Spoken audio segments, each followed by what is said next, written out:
Hello students, मैं आपकी Hindi teacher Chaitali Patel आपका फिर से स्वागत करती हूँ। बच्चों, आज हम लेसन 2 काम सब अच्छे हैं से शुरुआत करेंगे, लेकिन इससे पहले मैं आपको एक कहानी सुनाना चाहती हूँ। अपना अपना काम। गिट्टू तोता, टिन्नी मुर्गी और चूचू चूहा 3 दोस्त थे। तीनों एक ही घर में रहते थे। गिट्टू तोता जंगल से फल और नदी से पानी लाता था। टिन्नी मुर्गी घर का काम करती थी और खाना बनाती थी। चूचू चूहा बगीचे की देखभाल करता था। तीनों अपना अपना काम बहुत मेहनत से करते थे और प्यार से रहते थे। पास ही एक पेड़ पर कालू कौवा रहता था। उसका कोई दोस्त नहीं था। उसको सब काम अकेले करना पड़ता था। उसको तोते और मुर्गी की दोस्ती अच्छी नहीं लगती थी। एक दिन गिट्टू तोता फल लाने गया। रास्ते में कालू कौवा मिला। कालू कौवा बोला, गिट्टू भैया, तुम बहुत सीधे हो। वे मुर्गी और चूहा तो सारा दिन घर में रहते हैं, कुछ भी काम नहीं करते और तुमसे नौकर की तरह काम कराते हैं। मुझे तो बहुत दुख होता है, बेचारा गिट्टू। ऐसा कहकर कालू कौवा उड़ गया। गिट्टू सोचने लगा, शायद यह ठीक ही कहता है। मैं क्यों काम करूं? मैं क्या नौकर हूं? ऐसा सोचकर गिट्टू घर आ गया। उसने टिन्नी से कहा, मैं कोई काम नहीं करूंगा। मैं क्या तुम्हारा नौकर हूं? तुम तो आराम से घर में बैठी रहती हो और मुझसे काम कराती हो। टिन्नी बोली, अच्छा, तुम ऐसा सोचते हो तो कल से तुम घर का काम करो, मैं पानी लाऊंगी। अगले दिन टिन्नी पानी लाने गई। चूचू बगीचे से सब्जी लाने गया। गिट्टू खाना बनाने लगा। उसको खाना बनाना तो आता नहीं था। उसके हाथ जल गए, खाना भी जल गया। वह रोने लगा। टिन्नी और चूचू घर आए। उन्होंने देखा कि खाना नहीं बना है और गिट्टू रो रहा है। गिट्टू ने कहा, मैं खाना नहीं बना सकता, देखो मेरे हाथ भी जल गए। चूचू उसके लिए दवा ले आया। टिन्नी ने उसके हाथों में दवा लगाई, फिर खाना बनाया। तीनों दोस्त खाना खाने बैठे। टिन्नी ने कहा, घर का काम करने से कोई नौकर या मालिक नहीं बन जाता। कोई काम छोटा या बड़ा नहीं होता, सबको मिलकर काम करना चाहिए। तो बच्चों, इस कहानी से हमें क्या सीख मिलती है कि कोई भी काम छोटा या बड़ा नहीं हो सकता। आज हम इस लेसन में भी यही कुछ सीखेंगे। इस लेसन में विनोबा भावे के जीवन का एक प्रसंग दिया गया है। मैं आपको बता देती हूँ कि विनोबा भावे एक समाज सुधारक थे। उनका जन्म 11 सितंबर 1895 में हुआ था। भारत के स्वतंत्रता संग्राम सेनानी, सामाजिक कार्यकर्ता तथा प्रसिद्ध गांधीवादी नेता थे। उनका मूल नाम विनायक नारहरि भावे था। उन्होंने अपने जीवन के आखिरी वर्ष पोनार, महाराष्ट्र के आश्रम में गुजारे थे। इनके अलावा राजा राम मोहन राय, स्वामी विवेकानंद, दयानंद सरस्वती, बाबा साहेब आम्बेडकर, गांधी जी, ये सब भारत के समाज सुधारक थे। लेसन नंबर 2, काम सब अच्छे हैं। विनोबा जी हमारे देश के एक महापुरुष थे। महापुरुष यानी कि महानुभव। वे राष्ट्रपिता महात्मा गांधी के सच्चे अनुयायी थे।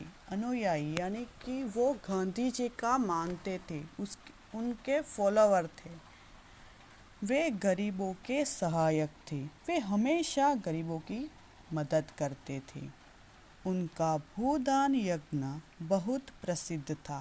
भूदान यज्ञ, भू यानी कि जमीन और दान यानी कि जो दान देते, वो हमेशा गरीब लोगों को ज़मीनें दान में देते थे। वे जमींदारों से भूमि दान में लेकर भूमिहीन किसानों को देते थे। जिसके पास बहुत ज़मीन होती थी, वो उनके पास ज़मीनें दान में लेते थे और जो किसान गरीब होते थे, जिसके पास ज़मीन नहीं होती थी, उनको वो दान में दे देते थे। विनोबाजी एक बार भूदान यज्ञ के सिलसिले में यात्रा पर थे। वो एक जगह से दूसरी जगह यात्रा करते देखते थे कि कहाँ पे कौन किसान गरीब है। उसी तरह एक बार वह यात्रा पर निकले थे। इसी यात्रा में वे एक गांव पहुँचे। वे वहाँ की पाठशाला में ठहरे। पाठशाला यानी कि विद्यालय, आपकी स्कूल, वो वहाँ पर रुके थे। उस पाठशाला में शौचालय नहीं था। शौचालय, वॉशरूम, वो जहाँ रुके थे उस पाठशाला में शौचालय नहीं था। बच्चे पाठशाला के आसपास ही गंदगी करते थे, इसीलिए पाठशाला के आसपास गंदगी भरी थी। बच्चे क्या करते थे, वहाँ पे शौचालय नहीं था तो जिसको जहाँ मन चाहा वहाँ पर शौचालय करते थे, इसीलिए स्कूल के जो आसपास बहुत गंदगी हो गई थी। विद्यालय के पास गंदगी देखकर विनोबाजी को दुख हुआ। वो वैसे भी कौन थे, समाज सुधारक, और उन्हें ये सब अच्छा नहीं लगता था। इसीलिए उन्होंने जब स्कूल के आसपास, पाठशाला के आसपास ही गंदगी देखी तो उनको वो नहीं पसंद आया और वो बहुत दुखी हो गए। उन्होंने छात्रों से तुम्हारी पाठशाला की सफाई कौन करता है? छात्रों यानी कि जो स्टूडेंट्स होते हैं उनको पूछा कि आप लोगों की जो पाठशाला है उसकी सफाई कौन करता है? लड़के बोले, एक आदमी सवेरे आता है और झाड़ू लगाकर चला जाता है। वहाँ खड़े थे उन सभी में से एक लड़का बोला कि रोज़ सुबह एक आदमी आता है और झाड़ू लगाकर वह चला जाता है। विनोबाजी ने फिर पूछा, गंदगी कौन करता है? जब बच्चों ने आंसर दिया कि एक आदमी झाड़ू लगाकर चला जाता है, तब विनोबाजी उनको दूसरा प्रश्न पूछते कि गंदगी कौन करता है? लड़कों ने कुछ उत्तर नहीं दिया। तब वहाँ खड़े कोई भी नहीं बोला कि कौन गंदगी करता है। वे एक दूसरे की ओर देखने लगे, क्योंकि सबको मालूम था कि कौन करता है वो खुद करते हैं, इसीलिए वो एक दूसरे को देखने लगे। तब विनोबाजी बोले, देखो, जब गंदगी तुम करते हो तो सफाई भी तुम लोगों को ही करनी चाहिए। विनोबाजी क्या कहते हैं उनको कि जब गंदगी तुम लोग करते हो तो सफाई भी तुम लोगों को ही करनी चाहिए। जब हम कचरा नीचे डालते हैं तो हमें ही वो उठाना चाहिए। क्यों? क्योंकि अगर कचरा हम सब वहाँ ही डालेंगे तो वहाँ पे गंदगी जमा हो जाएगी। अगर हम खुद ये सोच ले कि हम यहाँ गंदगी नहीं बढ़ाना चाहिए, हमें यहाँ कचरा नहीं फेंकना चाहिए, तो वहाँ पे गंदगी नहीं रहेगी। इसलिए विनोबाजी ने समझाया कि अगर तुम लोग गंदगी करते हो तो सफाई भी तुम लोगों को ही करनी चाहिए। विनोबाजी की बातें सुनकर एक लड़के ने कहा, गंदगी कौन साफ करेगा? हम कोई सफाई वाले तो नहीं हैं।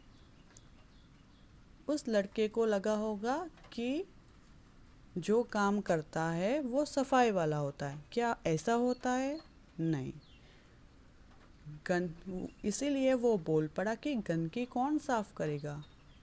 हम कोई सफाई वाले तो नहीं हैं। क्या सफाई वाला ही गंदगी साफ करता है? नहीं। क्यों? क्योंकि हम अगर गंदा करते हो तो साफ भी तो हमें करना चाहिए ना। ओके। विनोबाजी मुस्कुराए। उस लड़के को अपने पास बुलाकर प्रेम से पूछा, जब तुम छोटे थे तब तुम्हारे हाथ मुंह कौन धोता था? गंदगी कौन साफ करता था? उस लड़के का जवाब सुनकर विनोबाजी गुस्से नहीं हुए, लेकिन वो मुस्कुरा के उसे पास बुलाया और प्रेम से पूछा कि जब तुम छोटे थे तब तुम्हारे हाथ मुंह कौन धोता था? कौन धोते थे आप लोगों के हाथ मुंह? माँ धोती थी ना, तो क्या माँ सफाई वाली हुई? नहीं ना। आप लोग पहले से अपना काम खुद करते थे? छोटे थे तो अपना काम खुद करते थे? नहीं। तो विनोबा जी ने उससे पूछा कि जब तुम छोटे थे तो तुम्हारे हाथ मुंह कौन धोता था? आप लोग को जो गंदगी करते थे वो कौन साफ करता था? लड़का बोला, मेरी माँ। लड़के ने तुरंत ही जवाब दे दिया कि मेरी माँ साफ करती थी। विनोबा जी ने कहा, अच्छा, ऐसा करने से तुम्हारी माताजी सफाई करने वाली तो नहीं हो गई? विनोबा जी ने क्या कहा, अच्छा, तुम्हारा जो हाथ मुंह धोना, तुम्हारी जो गंदगी साफ करना है वो साफ तुम्हारी माँ करती थी, तो क्या वो सफाई वाली तो नहीं हो गई ना? सफाई वाली हो गई? नहीं। तो फिर अगर हम गंदगी साफ करेंगे तो हम सफाई वाले हो जाएंगे? नहीं। लड़का बोला, जी नहीं, माँ तो माँ है। लड़के ने तुरंत ही उत्तर दे दिया, ना, माँ मेरी सफाई वाली नहीं हो सकती, माँ तो मेरी माँ है। विनोबा जी बोले, हाँ, जो गंदगी साफ करता है वह सचमुच माँ का ही काम करता है, काम सब अच्छे हैं। तब विनोबा जी ने समझाया कि हाँ, कि जो भी गंदगी साफ करता है वो एक तरीके से माँ का ही काम करता है। क्यों? क्योंकि माँ हमारे सब काम करती है, इसकी वजह से कोई वो काम वाली नहीं हो जाती। यानी कि सब काम अच्छे हैं, कोई काम छोटा या बड़ा होता नहीं है। आप लोग सोचो, अगर किसान खेती ना करे तो, अगर स्टेशन पर कुली ना हो तो, अगर हॉस्पिटल में वार्ड बॉय ना हो तो, लोग स्वच्छता का काम छोड़ दे तो दुनिया एक गंदी सी जगह बन जाएगी, है ना? तो स्टूडेंट्स, यहाँ पे हमें सीखना है कि कोई काम बड़ा या छोटा नहीं होता। अगर आप क्लासरूम में भी बैठ के गंदा करोगे, क्लासरूम अगर वो साफ करेगे तो आप सफाई वाले नहीं बन जाओगे। विनोबा जी ने यहाँ पर एक सुंदर सा उदाहरण, माँ का उदाहरण देकर यह समझाया है कि कोई भी काम बड़ा या छोटा नहीं हो सकता।